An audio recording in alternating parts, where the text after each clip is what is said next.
I don't know how to say this without sounding like a total a-hole, because I'm really not trying to be one, but it feels like it's all for show.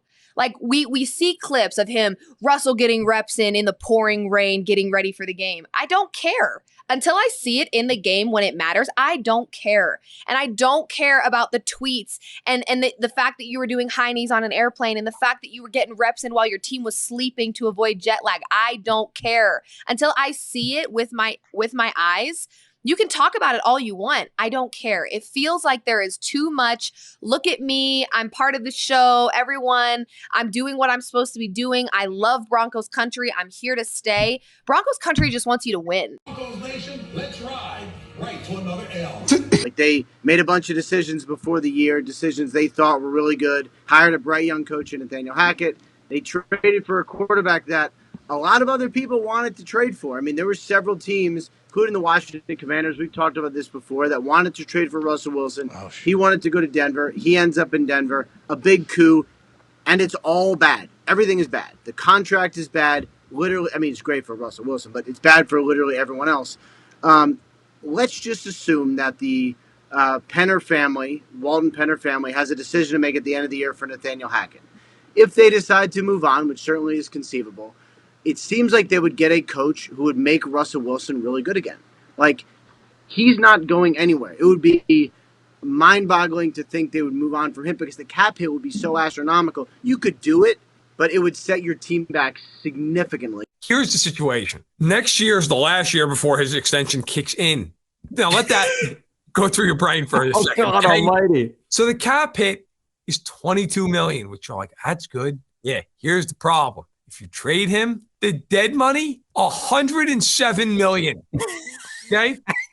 I posit to say he's not going anywhere when he's 36 years old in 2024, and that bad boy's just starting to kick in. Cap numbers, 35.4. You're like, all right, still palatable, still not the big numbers. If you cut him or you trade him, you're eating $85 million that year. $85 million. 2025, he's now got 2 offices. He's got part ownership of the team. His cap number has risen to 55.4. At this point, everybody in the front office is chain smoking, drinking nonstop. People are picketing their own offices. Okay, if they cut him, they save 5.8, but 49.6 million in dead money. 2026, he's 38 years old. He's not retiring out of spite. He's coaching the team. He's also owning all the season tickets because ain't nobody else going to the game. Cap numbers, $58.4 million. The Broncos are like, thank Christ we can cut him and save $27.2 million. But $31.2 million on the hook. If they cut him in 2026, they owe him $31.2, and the following year, $12.8, and the next year, $4.8. Congratulations. Wonderful trade. By that point, by the way, he might just have a whole ring. Like the Ring of Honor might just be named the Russell Wilson Let's Ride Ring of Honor. You just have a continuous, like the Russell Wilson on a horse, and it just goes around and around. Maybe, By now, everybody's familiar with the shouting match, for lack of a better phrase, between Mike Purcell and Russell Wilson. Both guys downplayed it after. I don't know if they got together and said, hey, let's get on the same page. Purcell said, hey, he was just frustrated. Wilson said, quote, I loved it.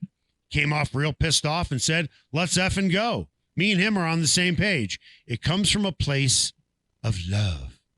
With that, did we publicly see for the first time, really, outside of KJ Hamler, but really see that there is truly a divide in this locker room? Yeah, I think it's a reasonable conclusion to reach. The timing is certainly conspicuous, and the event is magnified because of it. There better be a lot of frustration going on right now. I mean, the only thing worse is if guys don't care, right? Well, number one, the defense tired. We've been on the field all season long. We've been holding people under 18 points all season long. And watching the offense play, you guys have done nothing all season long. But not on top of that, you've done nothing, right? As a leader of this ball club in Russell Wilson, you ain't showed no emotion.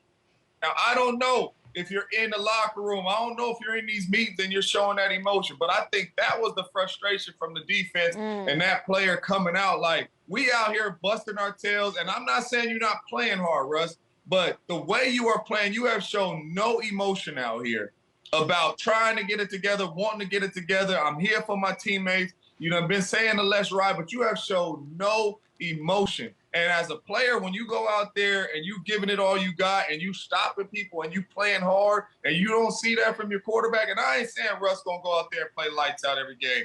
Nobody does.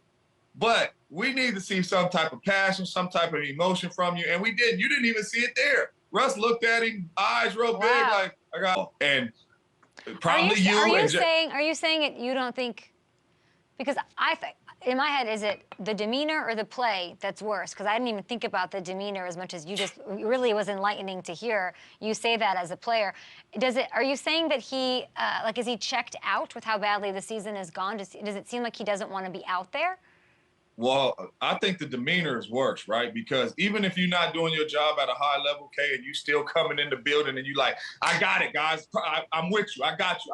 I'm in here early or whatever. You know what I mean? But if you showing that and you still go out there and you messing up and all that, your team going to be looking at you. Well, we know he out here grinding. We know he care and all that type stuff. Right now, do we know that Russell Wilson cares?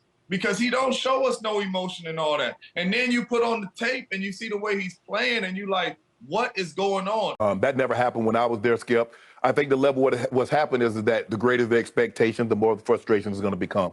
And they got a quarterback because they said, oh, it was the quarterback. You had Trevor Siemian, had Teddy Bridgewater, you had Drew Lock, you had all these guys, and none of it worked. Oh, we're going to move heaven and earth, and we got Russell Wilson. And as a matter of fact, Russell Wilson has been worse than all the quarterbacks that I just mentioned. That is true. And so the level of frustration is growing. And so, Skip, Russ going to have to turn this around. This is a lost cause this year. They ain't going nowhere this year. But he's going to have to get his mind right. He's going to have to come back with a new attitude, give that offense up, give those parking spaces up, and re-ingratiate yourself with the team. That is Bro, correct. just because you came in there with all that high-profile talk, that don't make you the leader.